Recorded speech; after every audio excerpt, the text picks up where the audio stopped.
വെള്ളാർമല സ്കൂളിലെ കുട്ടികളുമായി സംവദിക്കുകയാണ് അരുണിമ. കലോത്സവത്തിന്റെ 4ാം ദിവസമായ ഇന്ന് വാശിയേറിയ മത്സരങ്ങളാണ് നടന്നുകൊണ്ടിരിക്കുന്നത്. വിവിധ വേദികളിലായി നിരവധി മത്സരങ്ങളാണ് പുരോഗമിച്ചുകൊണ്ടിരിക്കുന്നത്. വെള്ളാർമല സ്കൂളിലെ അധ്യാപകനും വിദ്യാർത്ഥികളും നാടക മത്സരത്തിൽ പങ്കെടുക്കാനായി ഇവിടെ എത്തിയിരിക്കുകയാണ്. അപ്പോൾ നമ്മളോടൊപ്പം അവർ കൂടി ചേരുകയാണ്. പക്ഷേ നാടക മത്സരത്തിലേക്ക് ഇവരെല്ലാം വന്നിരിക്കുകയാണ്. അപ്പം നമ്മളോടൊന്ന് അവര് എന്താ പറയുക, അതിജീവനത്തിൻ്റെ ഒരു നാടകമാണ് നമ്മൾ അവതരിപ്പിക്കുന്നത്. ഇവരെല്ലാം അതിജീവിക്കുകയാണ് നാടകത്തിലൂടെ. പിന്നെ ലോകത്തിൽ നമ്മളെല്ലാവരും സ്നേഹിച്ചല്ലോ ഈ ഒരു സംഭവത്തോടു കൂടി. ആ സ്നേഹം നൽകിയവർക്കുള്ള ഞങ്ങളുടെ ഒരു സമർപ്പണം, അതാണ് ഞങ്ങൾ ഉദ്ദേശിക്കുന്നത്. നാടകം എന്നുള്ളത് മനസ്സിനും ആരോഗ്യത്തിനും കൂടെ ഒരു നല്ല ഒരു മത്സരം കൂടിയാണ്.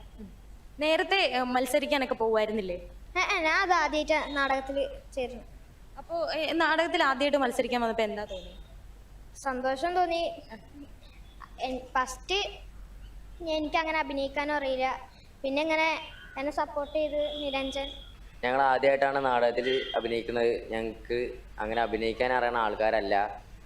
പിന്നെ ഉണ്ണിസാറ് അന്ന് ഞങ്ങളെ പ്രേരിപ്പിച്ചു. അതേപോലെ ഞങ്ങൾ നാടകം ചെയ്യാൻ വേണ്ടി ശക്തി തിയേറ്റേഴ്സ് അബുദാബി എന്ന് പറഞ്ഞ ആൾക്കാർ ഞങ്ങൾക്ക് പ്രസൻസ് ചെയ്തു. ജോബ് മഠത്തിൽ സാറ് ഒരു ഡയറക്റ്റ് ചെയ്തു. പിന്നെ അജയൻ സാറ് ഞങ്ങൾക്ക് കൃത്യം എഴുതി.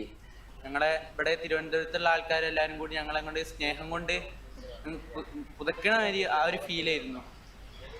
വന്നപ്പോൾ തന്നെ ഞങ്ങളെ ഓരോരോ പരിപാടികൾക്ക് ക്ഷണിച്ച് ഞങ്ങൾക്ക് കിടക്കാനുള്ള സൗകര്യം വരെ റെഡിയാക്കി തന്നു. അതിജീവിക്കുകയാണ് ഈ കുട്ടികൾ എന്ന് ലോകത്തോട് ഒരിക്കൽ കൂടി വിളിച്ചു പറയുകയാണ്. അതോടൊപ്പം തന്നെ നമുക്ക് മനസ്സിലാക്കാൻ പറ്റുന്നത് എല്ലാ വേദികളിലും കലോത്സവത്തിൽ വാശിയേറിയ പോരാട്ടം തന്നെയാണ് നടക്കുന്നത്.